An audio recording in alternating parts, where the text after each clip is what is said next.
Welcome student. In the second part हम study करेंगे organising process, किस तरह से प्रोसेस होती है। हमने ऑर्गेनाइजिंग का डेफिनेशन देखा है कि कोई भी काम फंक्शन करने के लिए हमें कोई भी प्रोग्राम कर रहे हैं तो उसके लिए जो असेंशियल थिंग्स होती है वो सारी ऑर्गेनाइजिंग का हिस्सा है। तो यहाँ पे देखिए प्रोसेस किस तरह से। तो देखिए यहाँ पे सबसे पहले identification and division of work. सबसे पहले हमें आइडेंटिफाई करना पड़ेगा। The first step in the organising is identify and dividing the work as per plan. देखिए अपना जो प्लान है उनको पहचान करके अलग अलग तौर पे डिवाइड किया जाता है सारे वर्क को। The division of work make sure there is no duplication of the work. Division work में ऐसा कोई काम ठीक है श्योर हो जाता है कि कोई काम रिपीट नहीं हो रहा, डुप्लीकेट नहीं हो रहा। And there is no burden of work on a person. और एक पर्सन पे कोई वर्क का बर्डन नहीं होगा क्योंकि अलग अलग इंडिविजुअल पर्सन को अलग अलग रिस्पॉन्सिबिलिटी दी जाती तो वो उस टास्क को परफॉर्म करेगा। Work can be share among themselves employ. The manager divide the work into smaller unit and each unit of work is called a job. और हर यूनिट को जॉब कहा जाता है। एग्जाम्पल हम देखें, in bank every individual is assign a job, one cashier accept the cash, one cashier make payment, one person issue cheque book, one person receive cheque etc। And with the division of work into jobs bank work very smoothly and systematic. देखिए bank में हम जाते हैं तो हमने देखा होगा cash counter पे बैठा रहता है, एक मनी एक्सेप्ट करता है, एक दूसरा डिपॉजिट करता है, विड्रॉल करता है, ठीक। लोन सेंक्शन अलग होते हैं, ठीक है। उसमें तो हर चीज़ डिपार्टमेंट बने होते हैं तो इसमें कोई भी काम स्मूथली होता है। स्कूल में भी देखें अलग अलग डिफरेंट सब्जेक्ट के डिफरेंट टीचर्स उसको मैनेज करते हैं। यही वर्क डिवीज़न होता है। डिपार्टमेंटलाइजेशन, देखिए डिपार्टमेंट वही जो हमने बात किया अभी। After the dividing the work smaller job related to the similar job are group together and put under one department. उनको एक डिपार्टमेंट में दिया जाता है, डाल दिया जाता है। जैसे साइंस डिपार्टमेंट हमारा, ठीक है, कॉमर्स डिपार्टमेंट है। A grouping of the job can be done by organisation in different way but the most common two ways are first functional department. देखिए फंक्शनल डिपार्टमेंट में हम देखेंगे यहाँ पे under this method jobs related to common function are grouped under one department. इसमें जितने भी common function होते हैं एक ही डिपार्टमेंट में डाल दिया जाता है। For example all the jobs related to production are group under production department, ठीक। जो भी प्रोडक्शन है वो प्रोडक्शन डिपार्टमेंट में होंगे। Job related to sales are group in the sales department.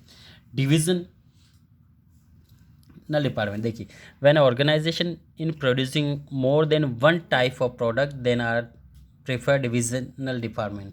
Under this job are related to one product are group under the department. For example if one organisation producing cosmetics textile medicine then jobs related to production sales marketing cosmetic are group under one department.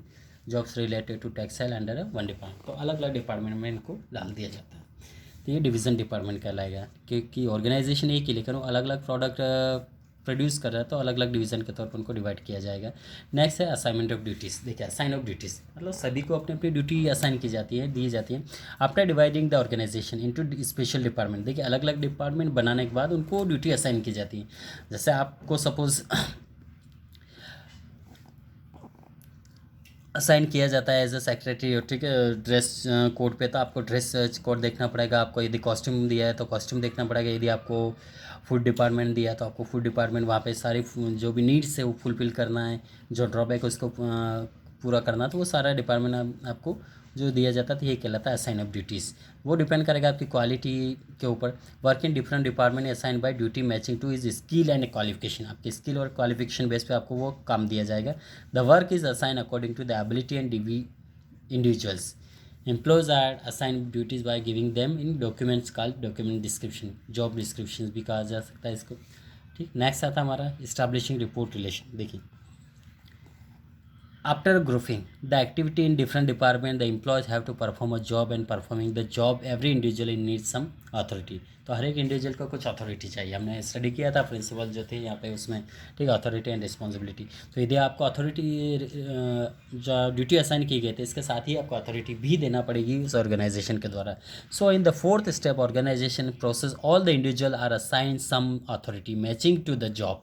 तो उनको job के according कुछ authority देना पड़ेगी ताकि कुछ ऐसी circumstance आ जाती हैं उस बेस पे आपको कुछ पर्सनल डिसीजन लेना पड़ते हैं। तो ये उसी बेस पे ले पाएंगे जब आपके पास अथॉरिटी होगी। The assignment of the authority result in creation of superior subordinate and relationship and question of who reports to whom। उसमें ये असाइन किया जाता है कि आपका सुपीरियर कौन है, सबॉर्डिनेट एंड रिलेशन आपका किस तरह से। उसके बाद क्वेश्चन भी है कि आप किसको रिपोर्ट करेंगे और किस, ठीक। आप किसको रिपोर्ट करेंगे और किससे आपको रिपोर्ट मिलेगी, ये सारी इसमें चीज़ें असाइन की जाती है, क्लैरिफाई किया जाता है कि आपको ऑर्डर दे रहा है तो कौन ऑर्डर देगा, और आप यदि काम पूरा हो चुका है तो वो काम का रिपोर्ट आप किससे देंगे।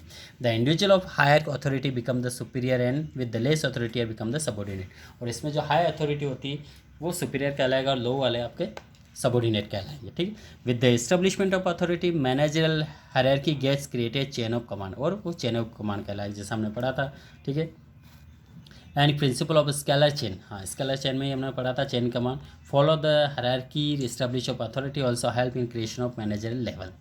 The manager with the maximum authority are considered top level manager, and manager with the little they are called middle level manager, and less authority become the part of the middle level either management with the minimum authority are group in the lower level management। तो ये अलग अलग level में divide किए जाते हैं, top middle and lower level management। So with the establishment of the authority the individual can perform their jobs and every known as will who will be referred to whom।